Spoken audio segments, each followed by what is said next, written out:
Hello, it's Oti Khaled, back again with another video. This one will be about siding patterns. A lot of my fans have been asking to see this video, so I'll just be going through like the general siding patterns overall in this version.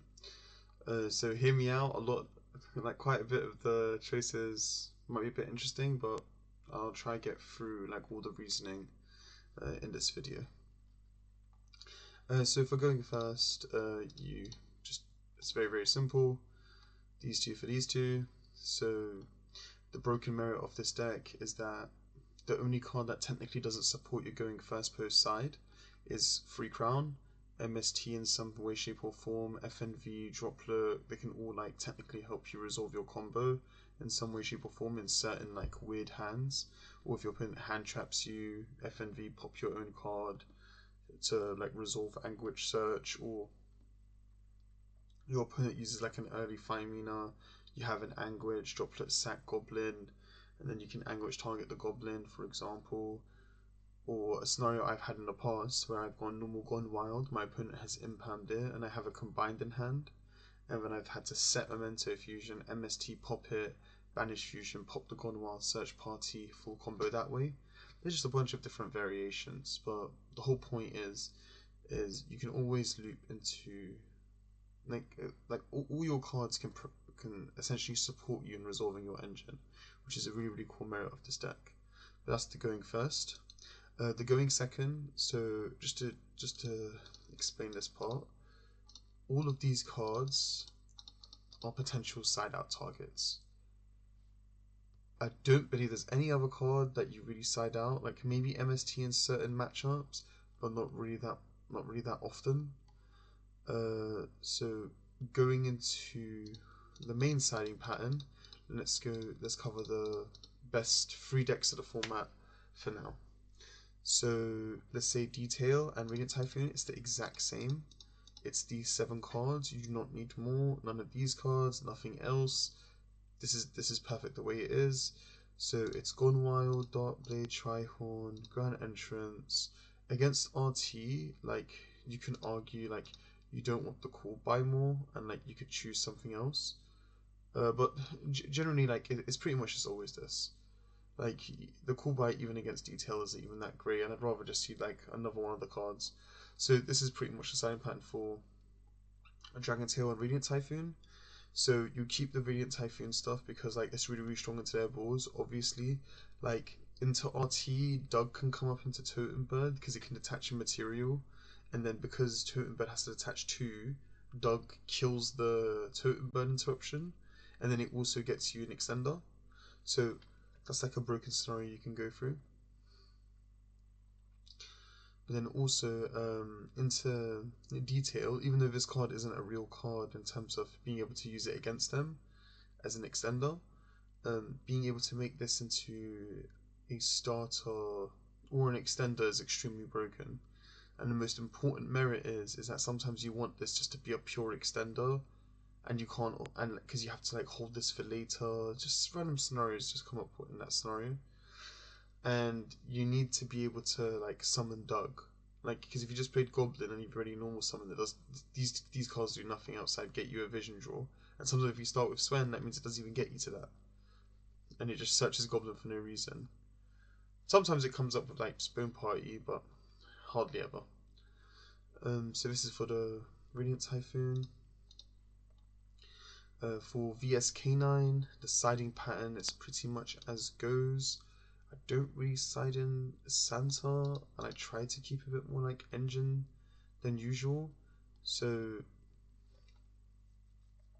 against this deck, obviously Grand Entrance is crazy, so you wouldn't want to side it out. But for example, that you can do this as a siding pattern. So Grand Entrance is insane into the K9 cards. Obviously, if you wanted, like you can maybe even like side in a Santa, take out one of these as well. Just play it as a one-off, or like you can take out MSTs if you wanted, but I'd really go against it because you're playing these cards. You want to increase the quality of these cards and the chant paired with the MST over than just seeing like the Santa. Not just that, like Breakout is really strong. Is a really strong card because it translates any of the normal summons or extenders into just another form of an extender. So this one's pretty much simple because we actually have a rather good time into Vanquish Soul. Memento can play through that until it's fairly easily, and then Dark Ruler kind of just simplifies the game state like a lot more than you may think. And then like the moment you're able just to beat like the rank up spell, like a cool aspect against a VS player, like he set the rank up spell. I just said battle phase. He goes rank up spell and end the main because he wants to be able to hand rip me when I evenly him. I just went Dark Ruler, and then I killed his entire board. And then he didn't even have enough zones to Holy Sue summon Fire Dark, and all he had was Holy Sue Steel, and he didn't even have the Caesar at that point. The whole point is that some stuff can, a lot of stuff can go your way based off like how people play things, and you can make people play into things by making them worried about their punishers. So this is one of the siding patterns. But just letting you know, against a deck like Yummy, for example, or like let's say like someone's playing some 60 pile heavy combo, makes an insane board. Basically, there's a siding pattern for 10 where you side out all your sub engines and whoops, you're not supposed to cut this. Yeah, and when you play it like this, if the deck has a bad time to call by, then you can play the called by over Darkblade, or the Darkblade over the called by if you want to see more engine. So having 14 memento names is like good enough in 50. And then you also have like the breakout that can translate. Remember, you still have like vision for consistency. Like this is a reason why like this deck works so well. It's because like there's just so many consistency cards like sprung across the board that like even when you take out this much engine, like you do have to understand it's like we were already playing such an excess amount of engine. This just basically increases our chances to see like more, rather than like the standard like 4 engine to 2 non-engine. We're seeing something more like 3 non-engine to 3 engine. And like this has like worked really well for me, especially into like heavy combo decks, like playing these types of cards. Obviously, if they're playing pure Yummy, we're not going to be playing like Lightning Storm Harpies, so that you can like take the concession based off whatever you feel. For example, like you don't have to play like you can still play the Chance, for example, and then you can still play like the Eldon, the Dog, but you can still play these cards maybe, and then you can pivot between the other cards that I mentioned that you could take out. So obviously like I can still play a breakout. So at this point, look at the cards I could fit. I could fit the Dark Ruler, the Santa, plus have my standard 12 board breakers, the talent, plus the talent. So that means I still have like plenty of interrupts, but obviously because Yummy doesn't commit any back row, it's not needed. So yeah, so those are like all the different siding patterns.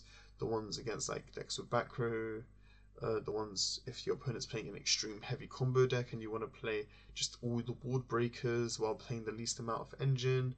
That was the siding pattern for 10. And then there's also the siding pattern just against like Yummy, VS, taking into consideration what they're playing.